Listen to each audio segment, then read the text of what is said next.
मित्रों प्रणाम। आज हम जिस मोड़ पर जिंदगी के पहुंच गए हैं वहां हमने एक सर्वे किया और जाना कि बहुत लोगों के घुटनों में दर्द है, जोड़ों में दर्द है और वो इस व्याधि से इतने व्याकुल हैं, चल फिरने में और उठने बैठने में, और यहाँ तक कि बहुत लोगों को तो डॉक्टर एडवाइस देते हैं कि आप अपने घुटने का रिप्लेसमेंट कराइए, आप आपको डॉक्टरी उपचार लीजिए जो कि बहुत महंगा है।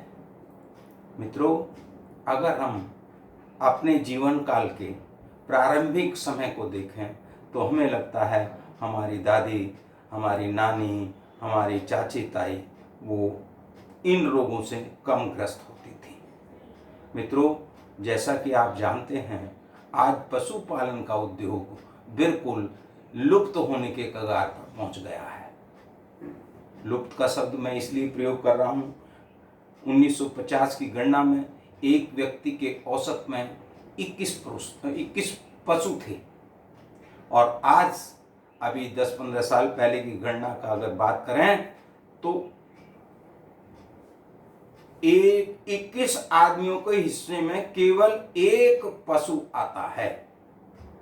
अर्थात जो एनिमल हस्बेंड्री है, जो अपना ये है क्या कहते हैं पशुधन है, तो भारतवर्ष में पशुधन बहुत कम हो चुका है, अर्थात दुग्ध उत्पादन बहुत कम हुआ है।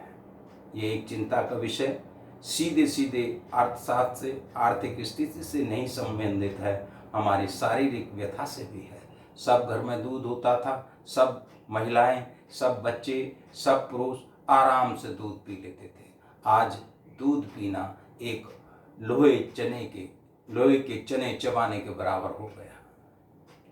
आप अगर शहरों में देखें तो कहीं भी किसी के पास एक भी पशु आपको नहीं मिल सकता है। लोग एक स्टैंडर्ड बनाने की वजह से डेयरी भैंस नहीं रख पाते हैं और वो उनकी अपनी व्यवस्था है। दूर दूर तक जो है कई 40-40, 50-50 किलोमीटर तक महानगरों से दूध उत्पादन नहीं होता। मित्रों, आज जितना दूध का उत्पादन कम हो गया है उतने ही हमारे ये रोग बढ़ गए हैं। एक समस्या बहुत भीषण है। 40 साल की उम्र के बाद, 45 साल की उम्र के बाद आपकी पाचन क्रिया वैसी नहीं रहती जैसी 40 साल की उम्र से पहले होती है और कई चीज़ें वो ठीक से नहीं पचा पाती हैं, जिस कारण हमारे शरीर में विकृतियां पैदा होती हैं।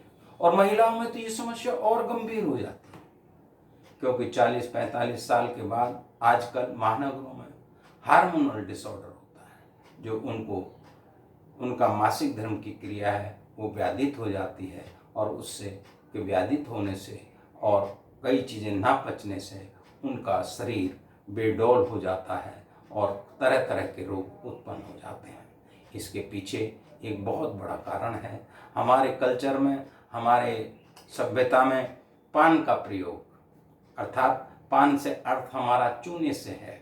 हमें चूना, जो कैल्शियम पान के द्वारा चला जाता था, जो दूध के द्वारा चले जाता था, जो केले के द्वारा चला जाता था, अब वह नगण्य मात्रा में जाता है। मित्रों, आप मुझसे कह सकते हैं नहीं दूध तो हम पीते हैं, लेकिन दूध में आपको मालूम है कितना एडल्ट्रेशन है और कितने % एडल्ट्रेशन गवर्नमेंट ने अलाउड किया हुआ है। देश की पॉपुलेशन को ध्यान में रखते हुए एक पार्लियामेंट में भी एक जो विधेयक पास किया गया, एक इस पर बात की गई कि भाई इस स्टैंडर्ड को 100% प्योर दूध को रखना हिंदुस्तान के लिए मुश्किल है। आप जानते हैं पहले मई जून का महीना, अप्रैल मई का जो महीना आते के साथ दूध की मिठाइयाँ और दूध उत्पाद बंद कर दिए जाते थे क्योंकि दूध नहीं होता था। अब स्थिति और भी भयंकर हो गई है, तो लोगों को दूध मिलना, लोगों को जो है फ्रूट मिलना, लोगों को पान खाने का जो कल्चर हमारी सभ्यता से खत्म होता जा रहा है। मैं ये नहीं कहता कि पान खाना अच्छी बात है, लेकिन इतना जरूर कहता हूँ उसके साथ जो चूना जाता था, जो कैल्शियम जाता था, वो हमारे अस्थि रोगों के लिए बड़ा लाभकारी था। तो मित्रों, हमारे शरीर में पाचन क्रिया के लिए अगर कैल्शियम नहीं है तो कई विटामिन पचने मुश्किल होते हैं, कई चीज़ें पचती नहीं हैं, अच्छी तरह से नहीं पचती हैं और विकार पैदा होता रहता है और हमारे ये जोड़ों के दर्द बढ़ते जाते हैं। तो आपसे अनुरोध है कि यदि आप चूने का किसी तरह से इंटेक बढ़ाएंगे तो आपका ये अस्थि रोगों में, आपके दांतों के दर्द में, आपके बालों में, आपके पाचन क्रिया में ये अत्यंत लाभकारी सिद्ध होगा। ऐसा हमने सर्वे किया है, ऐसा हमने अनुभव किया है। जो लोग 50, 60, 70, 85 साल के तक के लोगों के भी हमने जानकारी ली है और जो पान खाते हैं और वरिष्ठ हैं वो बड़े फर्स्ट क्लास, बड़े अच्छी तरीके से दूसरों के कंपैरिजन में पैरों का प्रयोग कर रहे हैं, उनके जोड़ों में दर्द नहीं है। और जो नहीं खाते हैं मित्रों वो परेशान हैं। मेरा आज आप सबसे भारत स्वस्थ भारत के लिए एक अनुरोध विशेष है कि आप के पास बेटे और बेटियां हैं, बेटे और बहुएं हैं और आप स्वयं जोड़े के साथ हैं, तो आप सबसे अनुरोध है जितने दूध की ज़रूरत पुरुषों को है उससे ज़्यादा महिलाओं को है। अगर महिला स्वस्थ होंगी तो हमारी संतति स्वस्थ होगी, यानी स्वस्थ माता स्वस्थ राष्ट्र। अगर आप इस बात को मानते हैं तो कन्याओं का, बेटियों का, बहुओं का और बड़ी महिलाओं की व्यवस्था कीजिए कि उनको दूध मिले, उनको कीले खाने को मिले, उनको जो है कैल्शियम किसी तरीके से उनके पेट में जाए और वो स्वस्थ रहें। आइए अब बात करते हैं चूना कैसे जाए। सुबह या किसी भी टाइम आप गेहूं के दाने से कम मात्रा में चूने को पानी में घोलिए और 1 गिलास कांच का बर्तन लें, आप स्टील का किसी धातु का ना लें तो ज़्यादा अच्छा है, उसको लीजिए। तो ये आप 2-4 दिन आप लीजिए तो आपको पता चलेगा, अनियमितता में फ़र्क आएगा और आप इसका सेवन करते रहें तो आपको बहुत से रोग नहीं होंगे। साथ साथ गन्ने के रस में भी आप इस थोड़े से गेहूं के दाने से कम मात्रा में आप लें। आप जो है गन्ने के रस में ले सकते हैं, अनार के रस में ले सकते हैं, संतरे के रस में ले सकते हैं, दाल सब्जी में किसी भी तरीके से आप थोड़ा सा चूना अवश्य खाएं, ऐसी मेरी आप सबसे प्रार्थना है। और स्वस्थ भारत के लिए, स्वच्छ भारत के लिए माननीय प्रधानमंत्री जी ने अभियान चलाया, हम सब उसमें शामिल हैं और बहुत कुछ बदलाव आया है। आपसे मेरी प्रार्थना है, आप महिलाओं को खासकर जिनकी 40 साल से उम्र ऊपर हो गई है, उनको इस चूने का प्रयोग चाहे पान के द्वारा, चाहे दही में, चाहे आप इसको किसी रस में, फल के यानी जैसे कि अनार में, संतरे में, और अनार, संतरा और गन्ने के रस में आप इसको पिलवाएं। और आपको यदि कोई रस नहीं मिल रहा है तो कोई दिक्कत नहीं, आप सादे पानी में भी इसका सेवन स्त्री पुरुष, छोटे बालक, बड़े बालक, जिनको कोई दिक्कत हो, बालकों को कृपया ना शामिल करें। 40 साल से उम्र के ऊपर वालों के लिए बहुत जरूरी है, ऐसा मेरा आप सबसे अनुरोध है। आप करके देखिए और अपने अनुभव हमसे बांटिए।